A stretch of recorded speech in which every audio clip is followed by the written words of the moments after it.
আছে শ্রমিক কর্মচারী মেহনতির মানুষ তাই থাকবে না। প্রশাসনের ভাইরা যারা এখানে আছেন আপনাদের কাছে অনুরোধ করতে চাই, সঠিক রিপোর্টটা আপনারা সরকারের কাছে দেন এবং হাসিনার মতন খবর না দিয়ে বাস্তব কথা যেটা সেই রিপোর্টটা দেন।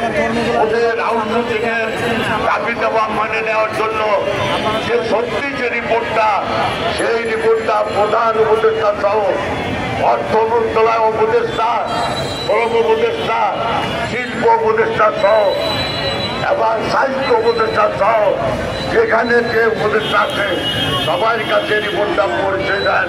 এটা আপনাদের কাছে আমরা আশা করব। আমরা চাই না পুলিশ আমাদের ভাই, সেনাবাহিনী আমাদের ভাই, যে 4.5 কেজি লাইসেন্স নিয়ে থাকে ওই ভাইও আমার ভাই।